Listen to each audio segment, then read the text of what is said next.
Are all stem cells created equal? Well, is all life created equal? I mean, that's stem cells is as complex as life because that's the origin of life. Stem cells are a range of cells that evolve since you first were formed. So there are literally thousands of variations of stem cells. But while they gain function, they lose potential. So that you can't have both. You can get these mesenchymal stem cells, MSC for short, from the bone marrow, from the fat, from the amniotic membrane, or you can get it from all the birth tissues. You can get it from dental pulp, from menstrual blood. They start to get older. They start to forget their capabilities start to diminish, including the capability of recognizing cancer. So grateful that you explained that because everybody just goes off the numbers. They're just like, oh, 100 million, right? 200 million. I'm getting more and more. Everybody's trying to overinflate the numbers. But would you agree that quality is better sometimes than quantity?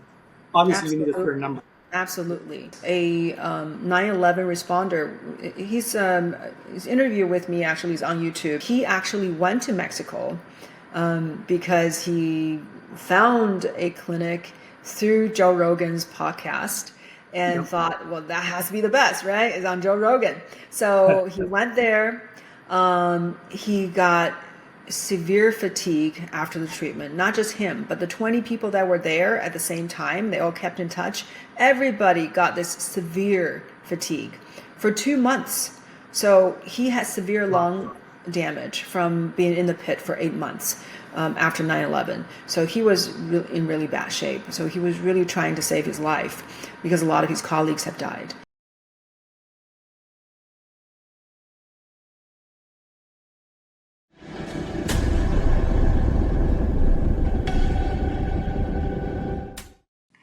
All right, everybody, welcome to the Hydrogen Man podcast. Today we have Dr. Kong. Now, she is an anti-aging specialist. She's also a stem cell specialist, which is one of the reasons that I'm actually really excited to talk to her, is mostly about the stem cells. But she also helps with product formulation. So that's another thing that she's also into.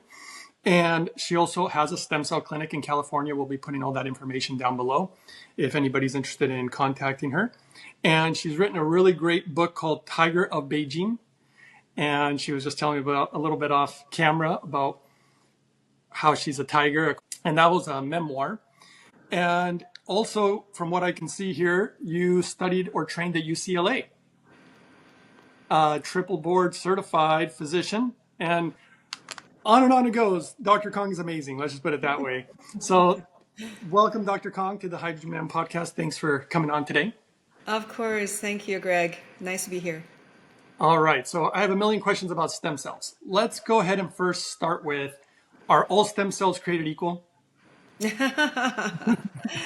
Well, is all life created equal? I mean, that's stem cells is as complex as life because that's the origin of life. So if you look at stem cells, when people say stem cells, as if there's a single thing called stem cells, and there's no such thing because stem cells are a range of cells that evolve as when since you first were formed, right? The fertilized egg was the first you, and then from there it keeps evolving, becoming different kinds of cells, which are all stem cells. So they start to form these little structures and tubes and migrate in all kinds of directions, forming a little organism with a beating heart.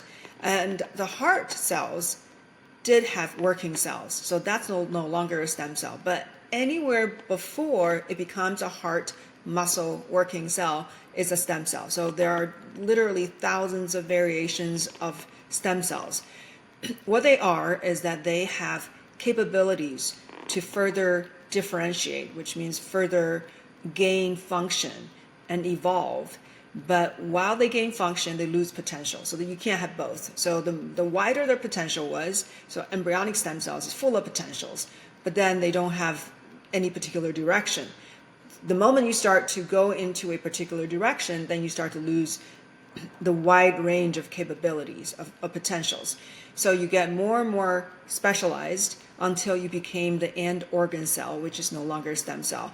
But the stem cell, the characteristic is that they can multiply and make more copies of itself, and then also copies of something that's a little more functional. So that's called asymmetrical division. So they will preserve a copy of itself while giving you another form of cell that has more function. So that's how, this whole soup of cells evolve and eventually becoming us. Even within stem cells, even if you have the same categorization, which, let's say, mesenchymal stem cells. Mesenchymal stem cells is all the rage right now. Most of stem cell therapy use mesenchymal stem cells. But even among mesenchymal stem cells, they're all different. You can get these mesenchymal stem cells, MSC for short, from the bone marrow, from the fat, from the amniotic membrane, or you can get it from all the birth tissues. You can get it from dental pulp, from menstrual blood. So there are all these cells everywhere. So even if they are categorized as mesenchymal stem cells, you categorize by particular cell markers, they're all different, coming from these different tissue sources. So even if they sound exactly like the same kind of cells, because of where they came from, how long they've been in the body, and even if they be in the body in the same location, but you're older, then your cells, the mesenchymal stem cells, would be a lot more different than when you were younger. So yeah, it's a very dynamic system.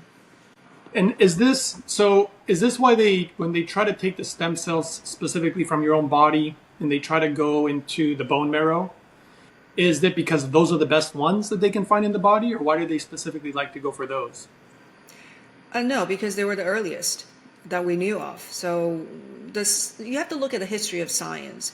When the science of stem cells was evolving, first of all, the first time that when they did stem cell transplantation, they had no idea. They just transplanted the stem cells. And that's called bone marrow transplant. So this shows you where the history was, right? So a person had cancer. They wipe out their immune system. Their bone marrow, it's completely gone. And then they transplant somebody else's bone marrow. They didn't know that there were stem cells in the bone marrow.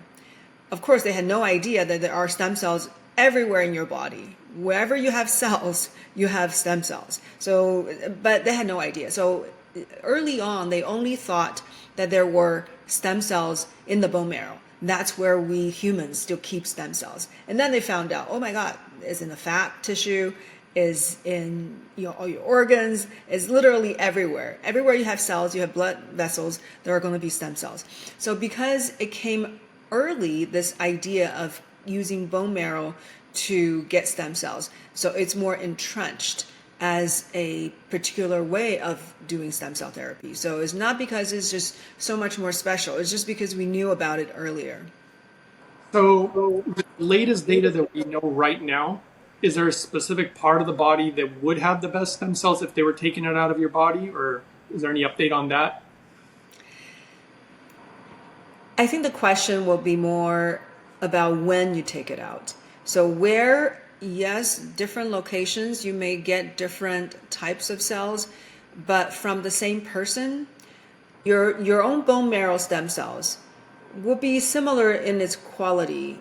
I'm talking about mesenchymal stem cells, because you can't compare apples to oranges. So if you compare apples to apples, you just say mesenchymal stem cells from the bone marrow. It's gonna be a little different from the mesenchymal stem cells from the fat. These are the two most common way of getting stem cells from your own body. There are a few other ways too, but they're just not as commonly used. The denominator is that these cells are your age. So they have taken on life's challenges, just as you have.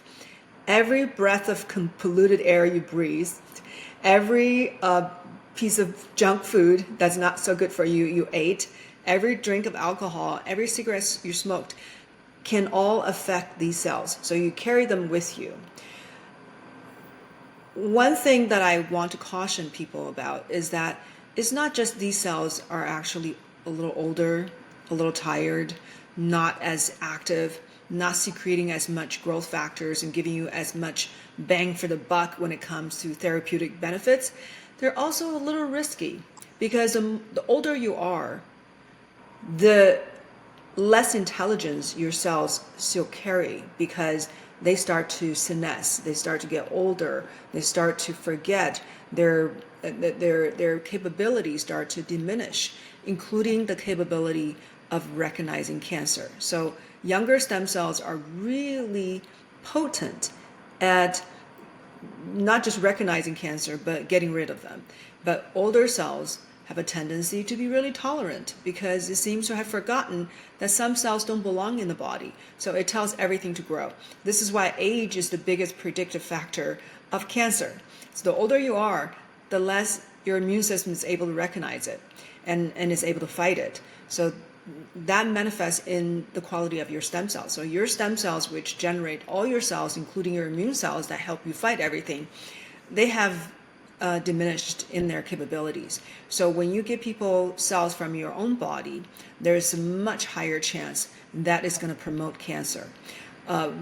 There's actually no evidence that umbilical cord derived stem cells have cancer promoting properties. I mean, it can actually, in a human body, can exacerbate cancer. In a petri dish, when you don't have a lot of the other factors of the human body, you don't have the immune system to interact with, then it can give growth factors, and they have shown that cancer cells can grow, but never, there's no evidence that it can promote cancer in a real person. So that's the risk. So when you're talking about using your own body, what's the best source? Well, they're all kind of similar, just a little different. But if you want qualitative difference, you want something that really makes a big difference, you need to look at younger sources. And that's where I kind of came into, I guess my role as an educator in the field was that very early on, this is 9 years ago, that when I got into the field, I really wanted to understand what's the best source. Just like the question you're asking, hey, which one is the best? If I have to do stem cell therapy, what kind of cells should I use? So I was faced with using a person's own cells that's mostly either from fat or from bone marrow, or I'm facing this newer way of doing stem cells, which is using the earlier tissue from birth. At time of birth, baby's not harmed, baby's live and healthy, crying, happy, whatever, with parents, but you have to cut the cord, right? And the placenta. What did people do with it? They tossed it. But now we know we can use that precious tissue, which is full of stem cells and growth factors and powerful in regenerating. It helped to help you grow a whole human, right? That's how much power that's in that tissue. So you can get cells from that. So to me, after comparing the different sources, for me to understand what will be the best for my patients, also for myself, then my conclusion after reading lots and lots of articles and research studies, the conclusion is that using earlier birth tissue source is the superior source. If anyone's interested, just watch my whole lecture on YouTube. It's a 40-minute lecture where I go through detailed, I present clinical research, so people can look at research. It's really not my opinion. I formed an opinion based on all the research work that's been done in the world. So the video is called "Are All MSCs Created Equal?" And of course they're not equal. So let me clarify this. So you're saying, if I were to understand correctly, that if you use the cells from your own body, we know that they're not as good because they're older and all that. I get all that. But you're saying that using our own cells could potentially have a greater risk for having cancer or developing cancer? It can exacerbate existing cancer. So these cells do not form new cancer. But we all know in the human body, things go wrong, and they're always kind of abnormal cells that are cancerous. But your immune system, if it's strong, it will get rid of them. But as we get older, it's harder to get rid of them because our immune system is not as powerful. And of course, these little cells floating around, trying to become bigger, right? They always want to take over the organism.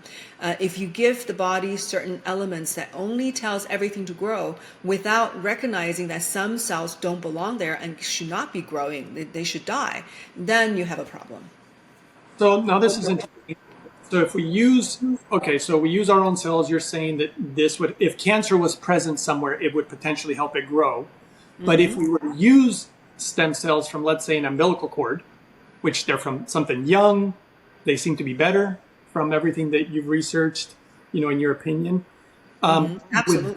Would that not exacerbate cancer then also because they grow, or what's different? No, the evidence is that they have preserved a lot of the capabilities about when it comes to recognizing cancer and telling the cancer to die. They literally sent what's called trail ligand. So this particular molecule that signals the cell to die, to program the cells. So it's like one signal to turns on their programmed cell death mechanism. So literally sending these cancer cells to death. So the overwhelming evidence is that these younger cells will help you kill cancer, not just not allowing them to grow, but actually actively killing them. So it's almost like cell signaling, like it's signaling Yeah, to. absolutely. Awesome. Okay, It's so all about signals. Stem cell therapy, you might as well call it signaling therapy, or I call it intelligence therapy. When I inject people with stem cells, I'm injecting intelligence into it. And how is intelligence embodied by these signals? That is, to me, it's interesting that your own cells could potentially be more dangerous. That just seems wild to me, right? Yeah, your own cells, just like senescent cells, they call it zombie cells. So these cells, not only they sit around not doing anything good, they can actually actively secrete elements, inflammatory molecules to make you sicker. So it's not like just because it's in your body that's good for you. No, some cells are not so great, and your own system sometimes can be your enemy. And in this regard too, does stem cells have any effect on your immune system? Like positive or negative, depending on stem cells? Absolutely, yeah. So of course there are 1,000 different, different shades of gray when it comes to stem cells, right? So we've got, the cells will go into different germ layers, and different germ layers will form different organs. The ectoderm, mostly skin and nervous system. The mesoderm, muscles, fat, like ligaments and the bone. And the endoderm, a lot of the internal organs. So these cells will go into a particular segment of the body and with different potentials. But as far as going, what's your question again? Coming on a tangent about about segments. I was curious about the effect of stem cells on our immune system because Oh, I know right, immune system, right. Yeah. So when it comes to the immune system, there are certain cells that will interact more with the immune system. So there are primitive immune cells. So when I give people stem cell therapy, I give them a blend of cells. That's, you talked about me as a product formulator. That is my contribution to the field, which is to bring these different cell types together in this unique product that combines cells from the umbilical cord blood, which is full of primitive immune cells, and also cells that can regenerate the whole blood system, and also cells that can regenerate the blood vessels. So that's from the cord blood. And then you can get, in the same product, it's called Chara Core, you also have these cells from the umbilical cord tissue, which is full of mesenchymal stem cells. And these have this overall signaling coordination type of capability. So they're very much immune modulating. So they're literally revamping your immune system in a sense that if your immune system is too weak, it's going to make it stronger and more powerful. If your immune system is too strong, but actually in an abnormal way, which is what causes all these autoimmune conditions, then it can calm that overactivation, overreaction, and make it more adaptable. So very much related to the immune system. So depending on what kind of cells we're talking about, but we're talking from the cord blood, all those cells I was talking about, and the mesenchymal stem cells, these cell groups are very much tailored toward helping the immune system.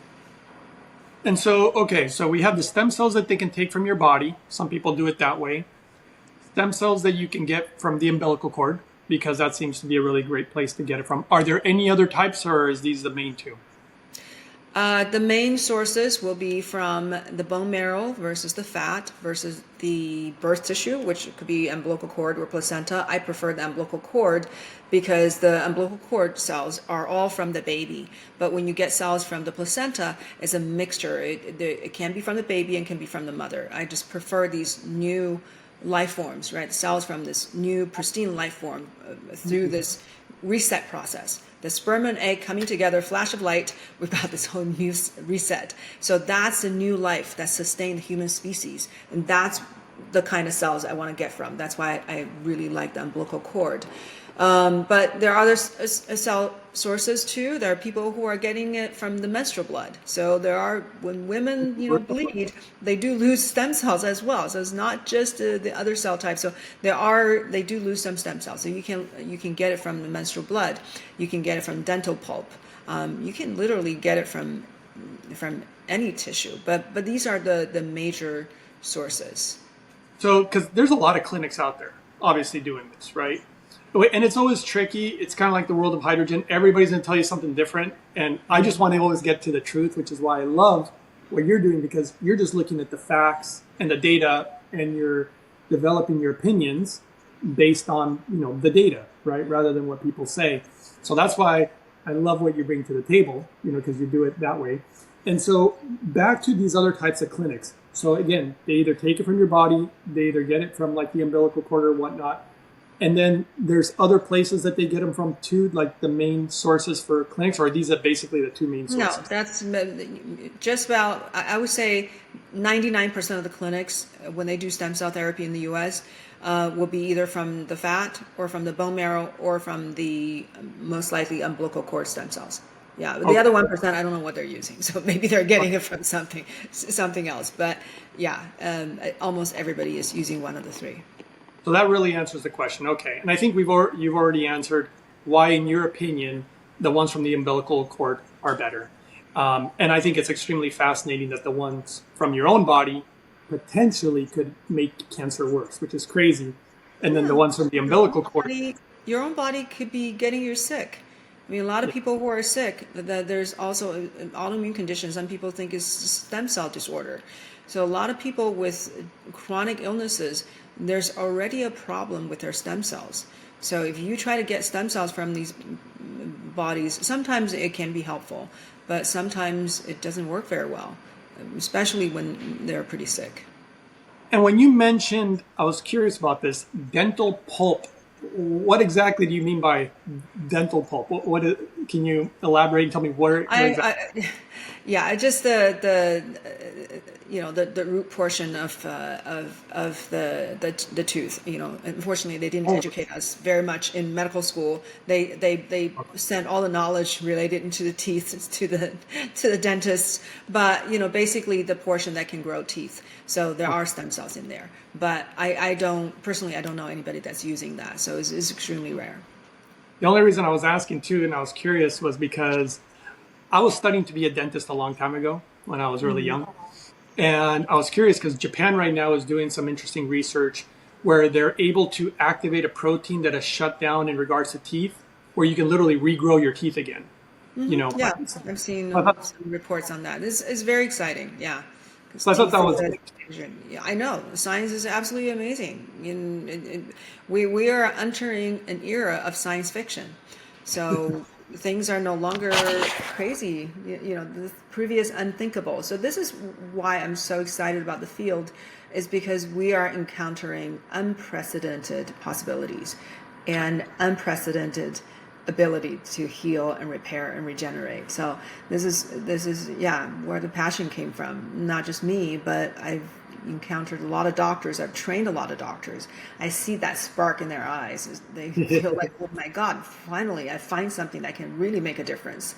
Because as well trained as we were trained to use chemicals, drugs, and to look at the body in a very simplistic way. Now we can actually respect how complex the body is, because it's so complex that we don't know how to make a cell, right? It looks like it's very simple. It's a cell, well, make it. Like, why don't you produce it in the lab? No one can do it. because it's so complicated. We don't know how it's done. Maybe it's not from this dimension. We don't know. So to capture the complex capabilities of the cell is revolutionary. So this is something that's that medicine has never encountered, but it came from Western medicine. So I'm excited that I love Western medicine. I love Western science. I love chemistry and physics and math. So I love science, and stem cell therapy came from this Western form of Western science, dissecting everything to the very, very foundation, and realizing that you found something that could be the key to a lot of things. So it's, you have to give Western science the credit. This is why stem cell therapy is embraced by everybody. If you are trained by a traditional medical school and you think I'm a medical doctor, I know the human body, I'm worshipped by my patients. But you can appreciate stem cells because it came from the cutting edge Western science. And so they think that this is, of course, it's great, but of course, most of them, I would say over 90% of the medical doctors in the US have not read up on the literature on stem cells. So they're still stuck at the stage where they think it's under research and there's not enough evidence. It's not enough evidence to them because they have not even looked. So, of course, if you don't know it exists, then it doesn't exist to you. But that's the Western medicine. Still, just as a concept, they said, absolutely, stem cells, that could be amazing, but we just don't have the evidence. So because they didn't know. But other forms of healers, there are all kinds of other holistic practitioners. They love the concept of stem cells. Using life to heal life, what can be more holistic, right? What can encompass everything and treat the body as a complex whole than using something as complex and whole as a cell. So everybody can love stem cells. So this is, I realize there's no resistance as a concept. I have an interesting question too about this, because I thought I heard about this before. Are they, and I don't know if this is coming into the future or if we already have access to some of it, is there a way to program the stem cells in regards to, for example, I heard about injecting into the gum certain stem cells to grow teeth also. I don't know if you ever heard about some of this stuff. Yeah, of course. That's the beauty of stem cells, is that you can program them. However, the state of medicine, the way the politics is that the moment you start to program it, then the regulatory agencies are going to come in saying, wait a minute, what did you just do? You just changed the cells? You just made it do something else? So now they believe that you just created a drug because now you're manipulating life, right? You're doing something to the original form. Then the FDA says then you have to go through drug studies. Unfortunately, maybe the intention is good, but the result is that it stifles innovation because there are a lot of people who have ideas. Oh, I heard about this particular nerve growth factor, right? I can use this to give the cell some signal and I can give it to my patients. And then all of a sudden the nervous tissue can be regenerated. But now they can't do that because it's considered you're making a drug. Now you have to go through the whole study before you can ever use it on humans. And how long does that take? Years? How much money does it take? How many millions? How many people actually have that kind of money? Big pharma have that kind of money. So if the government wants to push people who are trying to innovate and trying to heal people into this route of drug approval, the average approved drug, it takes $2.1 billion to go to market. I mean, this is a statistic that was like 3-4 years ago, but now it's probably even more. So if it takes, let's just say it takes $2.1 billion, who do you think have that kind of money, right? I don't know anybody with that kind of money to throw into drug approval. Only the big pharma, the big corporations. So the point is, though, we do have apparently the ability to be able to program stem cells We just don't have the ability to do that and use them because of regulations at this time. It's going to be very challenging. Well, this is one reason why people are going overseas, because some places like Mexico and certain countries, they have regulations. Some have regulations and have a hard time enforcing.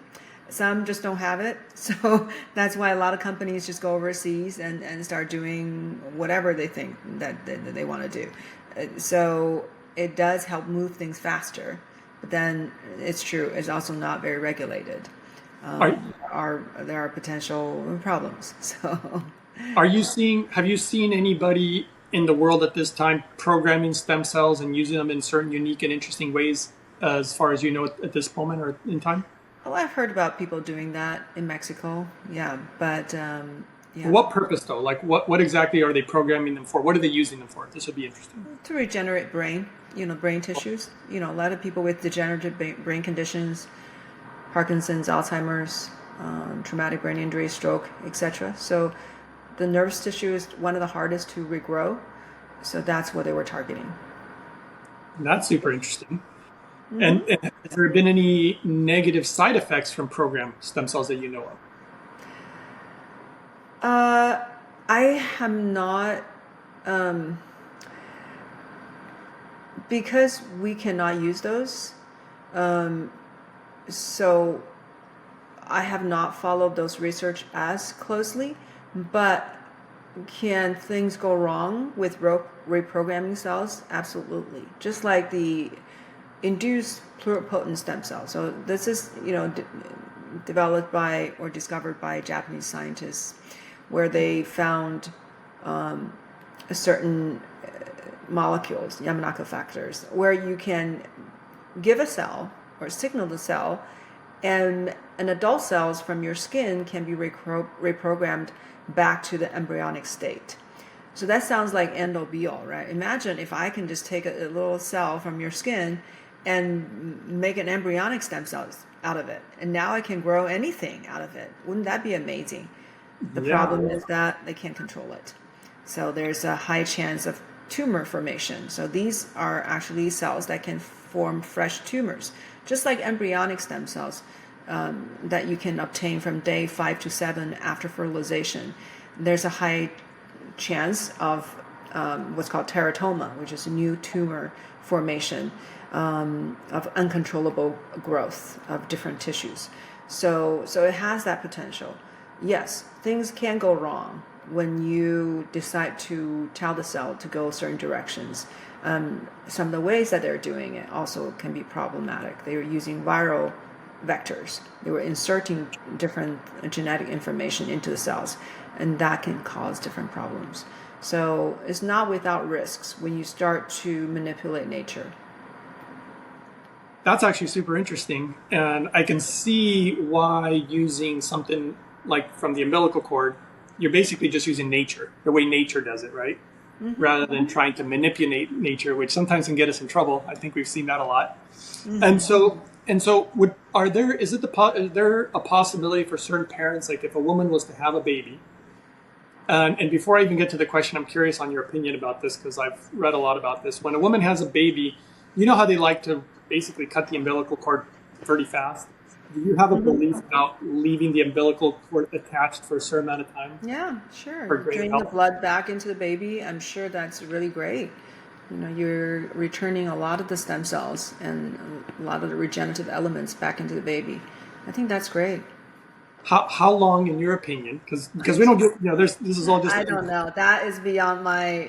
That's not something that I have looked into. Yeah. How about parents who would want to use their own umbilical cord to try to get stem cells for them in the future, potentially? Is that something that... Yeah, sure. A lot of parents do that. So if there's a catastrophe in your kid, cancer, huge injury, yes, you can use the child's own stem cells. But I do believe that science is progressing rapidly. So it's great to do that as some form of like insurance. But by the time the child has grown up in 10, 20 years, I'm sure we have probably some incredible technology where we can just, get the cells from the child and then make new stem cells. That's probably what's going to happen. But even without that happening, you don't have to use your child's own stem cells. Just like we've seen incredible things in our clinic, right? People with liver cirrhosis going to literally reversal, COPD and Parkinson's and diverse, really, really some of the hardest diseases to deal with. And we've seen incredible results using somebody else's, right? Using umbilical cord stem cells. It's not yours, but it doesn't prevent you from the kind of healing that you can experience. Why? This goes into how stem cells work. So when you give stem cells, it doesn't live forever in your body. There's a finite lifespan. So because once the cell's activated, it comes into your body, it comes alive, it works, and it fights your battles, and your battles can kill the cells. Inflammation can kill the cells. There's no, very few cells actually will just keep living and living. So there may be a very small fraction of the cells that I give to patients that actually live in the patient's body. So that's minuscule compared to the total number of cells that's in the body. But nonetheless, the benefit still is powerful because the cells, while they're alive, they can produce all these benefits. And the fact that most of them die makes the point of having to use your own kind of obsolete, because you are using your own with the idea that your own cells is going to end up living in your body. And if they differentiate, they start to make new cells, then these new cells, if it's from somebody else, the new cells could express surface markers that's recognized by your body, and then your body will kill it. This is why you want your own, right? Because you're not going to reject your own cells. But the fact that most of the cells that you give to the body, whether or not it's from your own, is going to die. And it's only a small fraction that actually lives. So it makes this just less important of a question.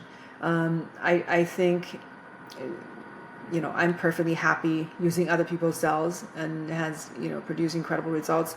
So I just don't think it's as much of an issue. Also, when you use your own, you are depending the fate of the cells on the tissue bank you're choosing. So depending on how well they are processing the cells and the viability after it's thawed out, and also what kind of cell types, right? Stem cells is a complex issue. It's not a single thing. So they get stem cells from you, because I ask parents all the time, they say, oh, I have stem cells from my child, can I use it? I say, okay, what kind of stem cells? Do you know what kind of cells are included? So I can compare to see if there's anything that's equivalent to what we're giving, because what we're giving is a very comprehensive group of cells, with 20% of them being the mesenchymal stem cells. So are you giving me 100% mesenchymal stem cells? Are you giving me 100% the cord blood cells? Or are you giving me both, the combination? Because the synergy is really important. So most of them don't know. And almost no company, there's no company that actually would incorporate both. So but what, it's possible that there's a company out there that's preserving both. I just haven't met any, but it's possible. So you need to know exactly what kind of cells you're getting. And so which kind, so you're saying you called it mesenchymal? Mesenchymal stem cells is rich in the umbilical cord tissue. So that's where, a lot of the companies are focusing on the cord tissue to get the mesenchymal stem cells out. But when you are looking at cord blood, there are a lot of what's called mononuclear cells. These are primitive immune cells that can regenerate your immune system. There's hematopoietic progenitor cells that will generate your red blood cells, your blood system. And then there's the endothelial progenitor cells that will regenerate your blood vessel lining. And there's fibroblasts. That's, of course, the earliest cells for your connective tissue. So there's a whole range of cell types within the cord blood, and there's other cells, mostly mesenchymal stem cells in the cord tissue. So I utilize both.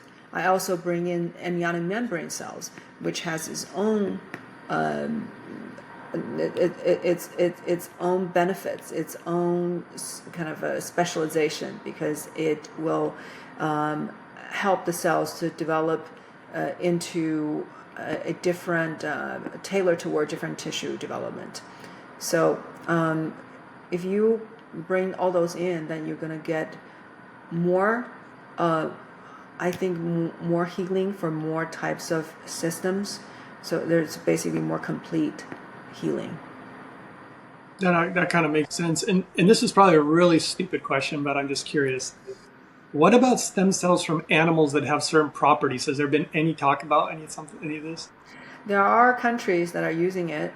I'm not a proponent of it because there's definitely going to be a chance of rejection. If you think you're worried about rejecting between humans, if you start to bring another species, it's going to be there's going to be high likelihood of your body rejecting. And it doesn't make sense. I do believe that animals among each other, if you are a dolphin, you can get dolphin stem cells, between each other, that's fine. But I wouldn't want to put the dolphin cell into my body, no matter how much I love the dolphins. We're just too different. So, yeah, I think it's misguided. It almost feels like a, very archaic, very, it's medieval that we're the animals are great and these are mythical, creatures with capability. So we're gonna do that. It's. I think that veers away from really what the essence of stem cell therapy is, which is that when you are of a species, a particular species, it's already made in a way that's gonna thrive. All the blueprints, all the information is in your system. And you can use your own intelligence that's already perfectly formed to heal yourself, just to make your system be in a healthier state. Other animals, I do think it's great to study animals. There may be, for example, elephants, right? Longevity. So what's in their body? What could be? Is there a molecule? What's in the system? I do think it's great to study that, but to put their cells that has the potential to manifest into, to grow all these proteins and causing immune rejection, when you're not that animal, and you're using their cells it doesn't really make good sense. And I think it's is an opportunity for some people to tout certain things. And I think it lacks scientific rigor. Like, first of all, I completely agree with you. And it's a taboo subject or a dangerous subject to talk about. I wish we could talk about it freely. So I'm going to speak a little bit in code here, because there's little needles that they put in you, maybe during the flu season, right? Maybe for whatever reasons when you're born. But we know that a lot of those, what's in them, they make them using animal cells, right? I don't know if you know what I'm talking about. Mm-hmm. Of course. And so I personally would agree with you. I think it's a bad idea to mix these different types of animals with humans. I believe somebody by the name of Judy Mikovits talks about potentially certain viruses that animals have that humans, you wouldn't want it in a human, right? But I am curious, this is also probably going to be, I don't like to be controversial or anything, but this might be controversial. How about stem cells between different races? Because I've noticed, I looked at some interesting research about different races having different attributes biologically. From even bone density, for example, is different between African Americans, Hispanics, Caucasians, Asian people. And so is there anything that you're like, hey, I want to get stem cells from a pro athlete, or, I want LeBron James's baby's umbilical cord or something? Or are you like, hey, I'm Asian, I need only Asian stem cells? So I'm just kind of curious. There are some people who care about that. We may want to do that. Some people don't care as much. The world is a melting pot. United States is a full demonstration of just how similar we all are. So literally, we have a few genes that's different the races, and yes, there's color difference, but we are so similar. We're probably more similar to each other than the wide differences within a race. If you're an Asian, I mean, within Asians, there's wide differences in different attributes, intelligence, and etc. So I think the differences between the races is probably not as big as people think. Yeah, I think just among humans within the same race, there's going to be a wider difference than between the races. So there's no data basically that would say, hey, you should only use certain stem cells from your own type of race or even blood type, for example. None of this plays a role? It doesn't make any difference at this point. So yes, for a marketing perspective, you can advertise, we only, if you're a type A, we have type A for you. But in practicality, it doesn't make any difference because the cells we're giving are immune evasive. Whether or not it can express the same kind of blood types, it doesn't even come into the picture. So because these cells are like blank cells that they come into your body, they do their work, and they die. Once in a while, they stay in the body a little bit. If they express surface markers that are too different from you, sometimes your immune system could get rid of them, and that would be the end of the story. So, no harm, no foul. That's about it. So the number is so tiny that it's not going to take over you. You're not going to be. So it's not going to attack all of you. It's like having a little drop in an ocean of cells. So how much is that going to affect you? It's not going to change your identity. It's not going to change your who you are as a person. So I've taken stem cells. I don't know from how many individuals, probably at least 2 dozens. Because I've done stem cells every 3 months for the last 9 years. So I've had a lot of sessions and from a lot of donors. I'm still me. I haven't seen a noticeable difference, except that I'm just getting a little younger. Super awesome. Okay. And I didn't care so much about the marketing stuff. I'm more interested in like actual data. Have they even done any research about that or I don't not? think so. No, that's not where people are focusing their energy on.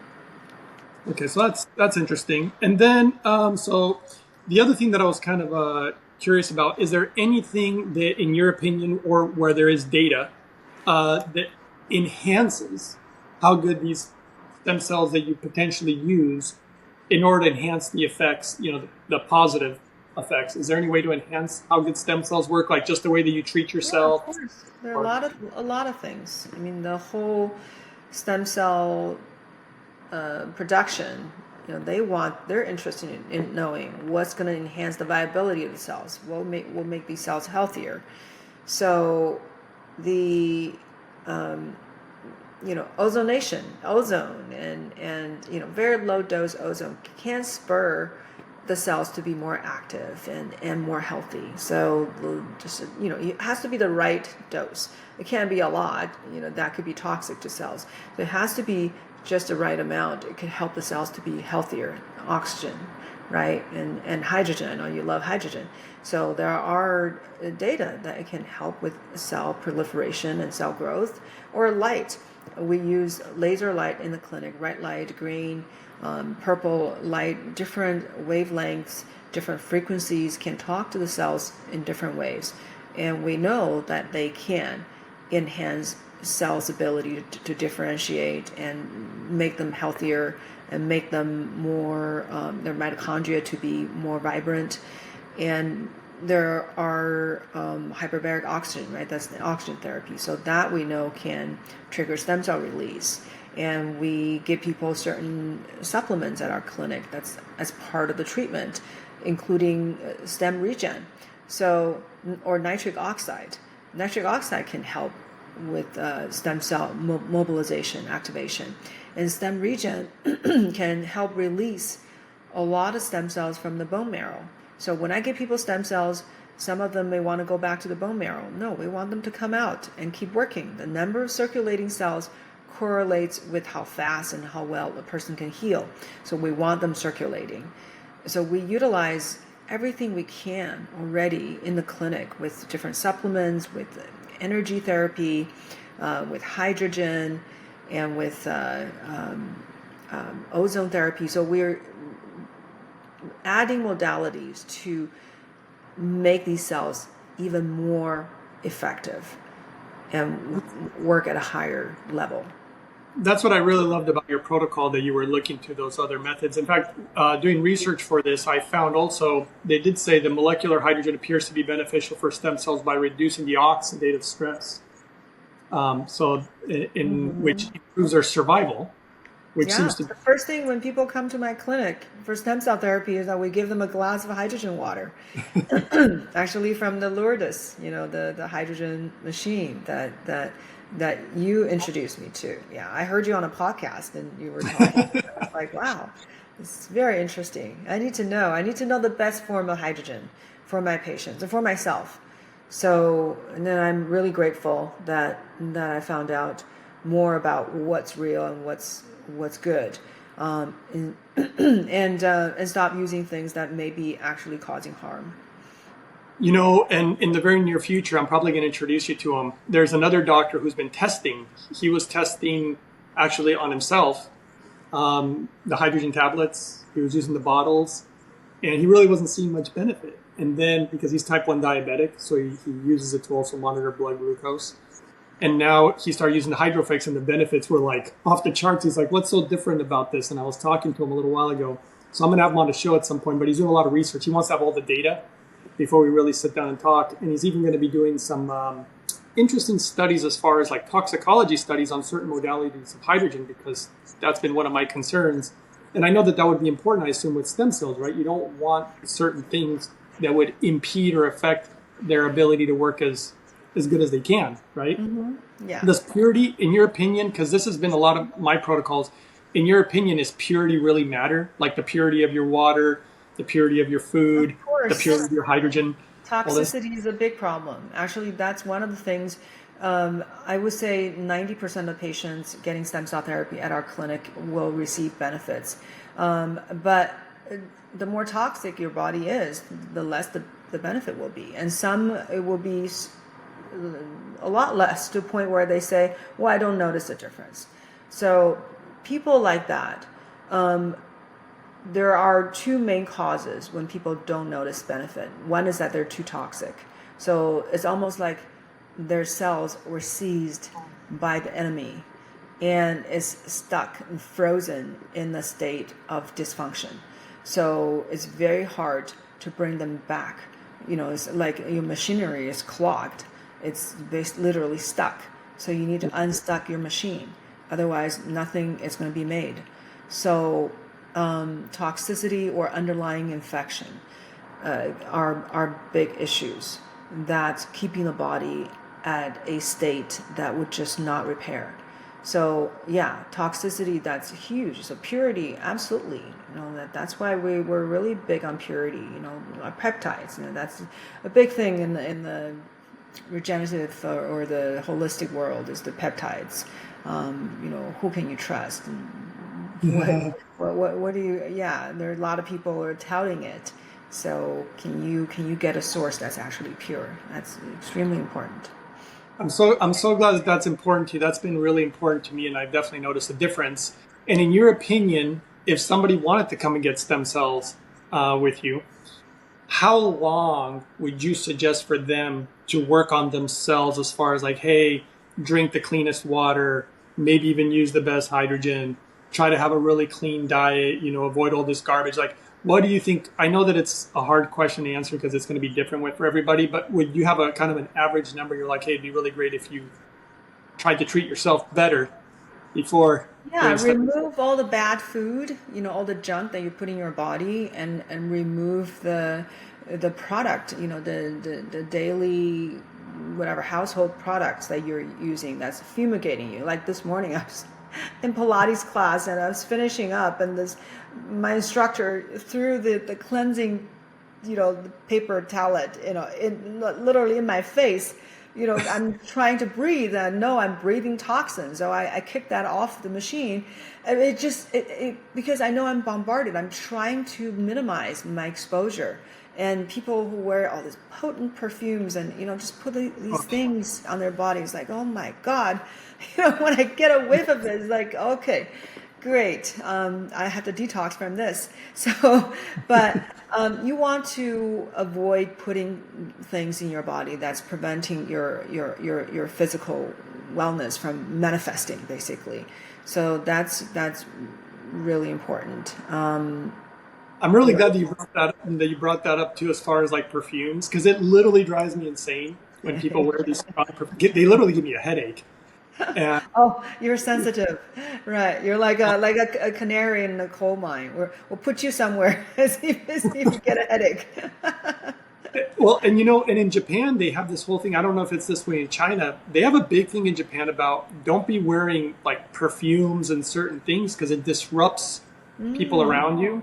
Do they do Yeah, that? it's very invasive. It's like, I mean, we're very sensory. Our nose, is so tied to our emotion and our nervous system.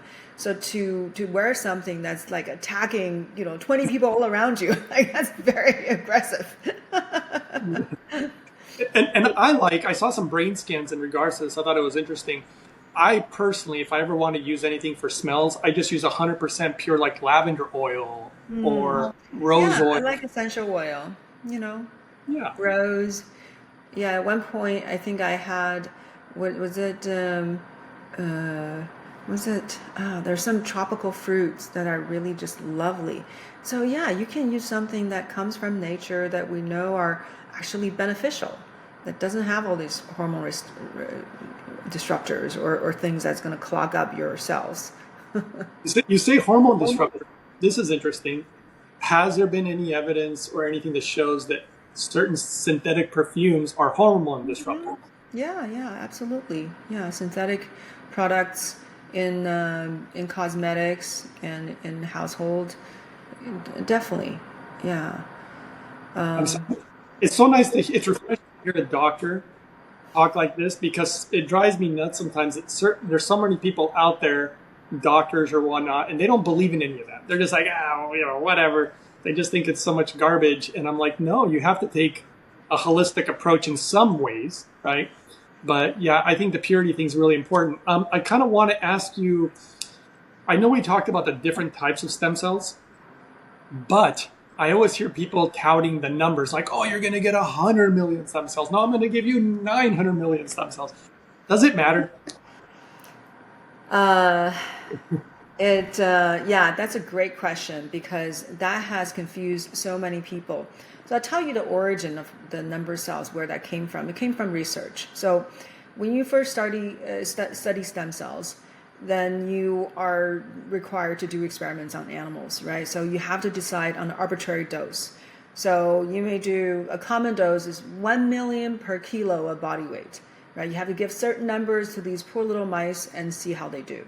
So if you got good results, then that became the standard. So then the next person who's doing the research after you is certainly not going to change things around that much because the person used that dose just got success, right? So then you keep using that dose.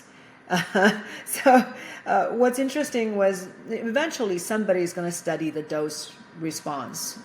It's going to be looking at, okay, everyone's using this dose, but is that really the best dose? So why don't we study, another dose that's a lot less, another one that's a lot more? I started an academy, American Academy of Integrated Cell Therapy, so I train a lot of doctors. And one of the part of the lecture is about dosing, like how much do you give? So I went over some research stats. And what's funny was that there's no consensus. Some studies show that more is better. Some studies show the less is better. Some studies show the middle is better. So literally, I can't give people a educated conclusion because the study results are all over the place. So that's kind of the state of where it's at. So it can be a complex issue, right? Why do all these studies show such different results? But what kind of cells also matter? if you're getting cells from, so we don't know what different sources, right? You can get it from the fat, from bone marrow, from umbilical cord. So different cells, you should not compare apples to oranges. But even if you are comparing apples to apples, let's say you're getting cells from the fat, and one group of people, you're just giving the cells as is to the body, and the other one, you just grow the hell out of it. You put in the culture medium, throw it into the incubator. You just let it grow and grow and grow. And this is what a lot of companies do overseas, because in the U.S. you can't quite do it. There are people who do it under the radar. They won't advertise it, but they do. Some actually are, dumb enough to advertise. But a lot of times, because the FDA is going to come knock on your door. So overseas, they will grow them, and I've known people who have looked at their facilities and look at how they operate, how they grow the cells. They're just letting them grow without much monitoring, not to mention actually characterizing the cells after you harvest them to see if there are still stem cells. Because there are research done, when I went to different conferences on stem cell therapy, there are research showing that when you start to grow the cells, this is what's fascinating. These are done by PhDs, not medical doctors, right? We're focused on treating patients. The PhDs really want to know the mechanisms and what's going on. But remember, this PhD studied these cells because he knows that people grow cells, and when he actually started to look at the characteristics of these cells, he said majority of the cells that you grow into this big vat of cells are no longer stem cells. Because when stem cells divide, remember I was telling you stem cells are special in a way that they have this asymmetrical division. So they divide into a copy of self. This is usually how they do this, right? How they divide. A copy of self and a copy that's more differentiated. So this is the daughter cell that's a little bit different. So these two cell types, if each cell, original cell, is dividing into a copy identical to itself and another copy that's a daughter cell that's differentiated. And that daughter cell that's a little different, of course, it's not going to go back and divide back into the earlier cells. It doesn't go that way. So then, without special manipulation, that's not the natural way of doing things. Natural way is to further differentiate going down the pathway. And the fact that you're able to preserve a copy of yourself, that's already very special. But if you have one cell that becomes a copy of yourself and the daughter cell will divide into another two daughter cells, and then this one cell will divide into another copy of self and a daughter cell. Well, all of a sudden, out of the four, you only have one stem cell. You got three that are not stem cells anymore. And you can imagine, you just keep letting this soup grow, right? Then you're going to have a little fraction that are stem cells. The rest are no longer stem cells. They're differentiated. And remember that scientist speaking very, very clearly and passionately. He said this, when you grow the cells, this is what happens. So if you represent yourself saying, hey, I've just made all these cells without examining whether or not these cells are still stem cells, then you're not being truthful. Then you don't know your science. Either you don't know the science or you're not being truthful. So that's the problem. And that's what I see in patients who go overseas getting this huge number of cells, 200 million, 300 million, and they think that's better. Well, if you're getting 200, 300, and most of them are not stem cells anymore, you're going to have more chance of rejection because these cells have basically manifested more of its own characteristics, its own proteins. When cells differentiate, that's the way they gain function is through proteins. So they make proteins, they make receptors, and so now they start to be able to work in different ways. The proteins are an expression of your DNA. So whatever the strand of DNA is encoding, that's the protein that's going to make. And your DNA is different from someone else's DNA. And the protein is going to be varying just a slight bit. And that slight variation could trigger your immune system to attack it. So now you got this immune activation and this rejection. So there's way more issues of people feeling sick. People feel like feverish, chest tightness, Like an immune response. Yeah. And even when you are, if you have low percentage of mesenchymal stem cells, you also can do that. This is why I think mesenchymal stem cells is really important, because it really calm your immune system, allow your system to accept this new form of information. Most of them will die, but it doesn't mean the information is not super helpful when they're still alive. So mesenchymal stem cell can help you calm that. If you just use cord blood cells, then you don't have enough mesenchymal stem cells. And when I first got into the field, I was only using cells from the cord blood. So it had very, very little MSCs. And then there are more side effects. So this is why I'm making my concoction, because those cells are helpful. They can do amazing things for your immune system, for your brain, even for your musculoskeletal repair. But there's a more chance of this immune reaction. But if you bring in this high percentage of mesenchymal stem cells, all of a sudden your immune system is calmer, is more accepting, and not to mention mesenchymal stem cells have this whole range of benefits, breaking down scar tissue, helping you form more blood vessels, reduce your inflammation, telling your cells to, your local stem cells to differentiate and grow new tissue, and help you fight microbes.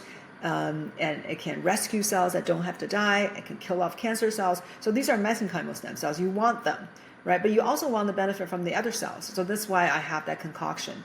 But the number of cells, when people say, you have to look at, are you comparing apples to apples? So if I'm giving a person 20 million of pure stem cells that have never been touched, never divided in a tissue culture, in an incubator, and then somebody else has 200 million cells that's been grown and left in the incubator for a long time, and now you're taking a little portion of it. So these two, you can't really compare these two.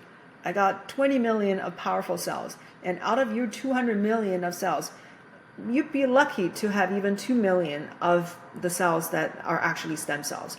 So, and there's another research that was presented at a conference showing exactly that. If you give people 10 times the number of cells, but when they're expanded, right, grown in a culture, the effect is a lot less than the 1/10 of the cells, but have not been expanded. So that's the scientific evidence that when you're looking at the capabilities of what these cells can do, they lose their abilities. I'm so great that I'm so grateful that you explained that, because everybody just goes off the numbers. They're just like, oh, 100 million, right? 200 million. I'm getting more and more.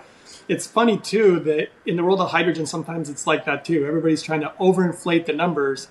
But would you agree that quality is better sometimes than quantity? Obviously, Absolutely. you need a certain number. Absolutely.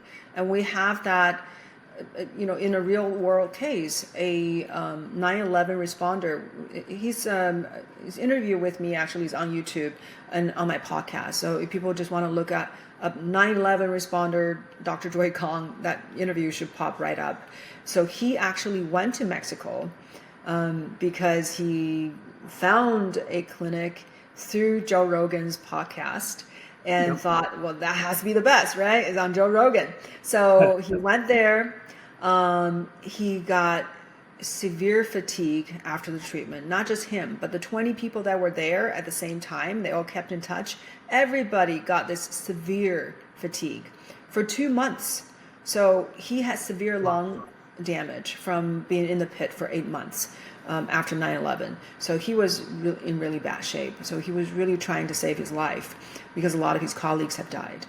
And but 2 months of extreme fatigue. And then 2.5 months later, that's when he started to notice some benefit. So he received huge number of cells. So this is right that they talk about giving you this large number. You can't do that in the US. So you have to come here and we can give you this large number. So that's his experience. And 2.5 months later, he had a little bit of improvement. And then he found me and heard what I had to explain, and then came into our clinic. When he got stem cells from us, which he did 3 times, absolutely no side effects, right? No fatigue at all. Actually increased the energy. He had a sharp increase in energy. And within 3 days, he could feel the improvement in his lungs instead of waiting for 2.5 months. So this is the difference. So it's really a beautiful story because now after 3 sessions at our clinic, he follows up with a pulmonologist, and his CT scan is pretty much clear. I mean, he's probably the first 9/11 victim, whether you're a responder or you're actually, just a civilian, but it's a 9/11 victim, first 9/11 victim to be pretty much cured of the lung condition from that tragedy. Yeah, so using the power of stem cells. Now, see, thank you so much for sharing that piece of information, because this is exactly the kind of stuff that I'm always looking for, whether it's with hydrogen, but with stem cells, with whatever else. You always want to find the right information in order to get, hopefully, the best benefit, right? Because people are looking for benefits, right? They're looking for results. So thank you so much for sharing that. And so out of curiosity too, and I know we're probably coming to the end here pretty soon. So does blood type matter in regards to all this, or technically there is no blood type when you actually have the actual stem cells? Yeah, at this point, from what we do, I don't think it really matters because, like I mentioned, the cells don't really stay in the body forever. It really doesn't matter that much. And they're blank cells. So they come in, they produce all these benefits, and then they go away. So the blood type really doesn't quite come into play. And frankly, even if the DNA is different, we all know that another person's cells, or even animal cells, we've transplanted human cells into animals, and they actually stayed. So it's not like they can't. But among humans, between humans, it's a common occurrence that we actually have other people's cells in our body. A lot of mothers carry their children's cells in their body. There's a huge infusion going on. So they found Y chromosomes in females' brain and breast tissue and all their organs. Part of it is because they've had, some of the women is because they've had male children, but actually majority of them, that's not the reason they have Y chromosomes in their body. It's because of sexual intercourse. So I just want to show you that the exchange of DNA and of different cellular material is a common occurrence in the human existence. So I want people to keep that in mind, to not freak out just because you have somebody else's DNA in your body. If you have sex, it's pretty, very likely you're going to have someone else's DNA. So don't think that you're so pristine and pure. Yeah, I'm sorry, that's a myth. That's actually really important. And I wanted to ask you one question, but before that, I have another one. Does it matter when that umbilical cord, does it matter if the babies, do male or females have different types of stem cells, or are they very interchangeable between male and female, or some stronger than? So far I have not seen a difference. And I haven't seen research showing a difference in that. But cells, young cells, potent cells, that's what matters. I think, the male, female, has not come into play. Okay, so that's also very interesting. Well, I got a million more questions. Maybe we'll do a part 2. I don't want to keep you too long, but I would love for you to share with people who are watching, if they're interested in stem cells, in my opinion, because I don't ever make medical claims, and I don't make claims for or against products, but in my opinion, you're my favorite when it comes to stem cells, which is why I'm having you on. And if anybody's interested, how would they contact you? What's the best email, or how would you suggest people contact you or your clinic in order to get information or potentially get stem cells? Yeah, our clinic is called Chara Health, so CHARA. So the website is chara-health.com. You can also just go to my personal website, is joykongmd.com. So that's KONG, joykongmd. And that has everything I'm doing. So that shows you my clinic, my stem cell company, the cosmetic company I founded, Char Omni, which has this, all natural skin cream. I'm going to develop a whole range of product, but I'm very much about non-toxic, right? Holistic, and not only potent, but also very safe for your body. So that's the skin cream. And then I also have my book on there, Tiger of Beijing, and also the academy where I train doctors. So that's a good place to find anything you're interested in. You can also go to my YouTube channel. It's just Joy Kong MD, and I have so many lectures and different videos where I answer different questions about stem cell therapy. You can also reach me on Instagram. It's just Dr._Joy_Kong. Yeah, so all these are places that you can find me. Awesome. And if anybody has a difficult time or has questions, they can also reach out to me and I can help connect you. Everybody knows my email, uprising144k@gmail.com. Thank you so much for coming on today and answering all these questions. If anybody has any questions as they're listening to this, comment below. Write the questions below. Maybe we missed something, maybe something for part 2. If you're up for it, Dr. Kong, I would love to have you back again. The moment I start talking about stem cells, I can't stop. So definitely, yeah, there's a lot more to discuss.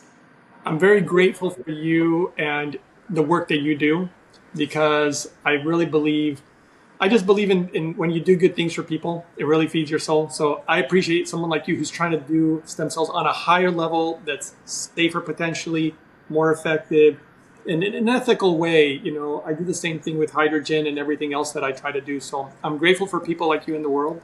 So I absolutely love it. Thanks again for coming on, and I hope to see you again in part 2. Thank you so much. Thank you for your support, Greg. I appreciate the work you do as well. So we're all here trying to make people's life better and easier. And that's the thing. So my passion is from me. Just can't stand to see people suffer. It just is such a waste. What a waste of good life for people to be stuck in a place that they don't have to get stuck in, because we actually have the tools to get them to enjoy their life more. So yeah, that's why I'm here. Yay! Yes, I sincerely, absolutely, I love your heart. Love you so much. So good. And guys, support Dr. Kong. It helps out. Look, guys, it's free to even just go to her YouTube, her Instagram, wherever she's at, and just subscribe. It's helpful. Share it with people that you care about. You might know somebody who's having knee pain. You might know somebody who's having some other issue where you can contact Dr. Kong's office and say, would this potentially help somebody who's suffering? And so please support her, because she's, in my opinion, one of the good ones. And I'm only going to try to have the good people on this channel. I really don't want to bring any of the bad people, because in my opinion, there's a lot of shenanigans out there in the world, as people have found out. So thanks again for being who you are, Dr. Kong. And I really hope to see you again on another episode in the near future.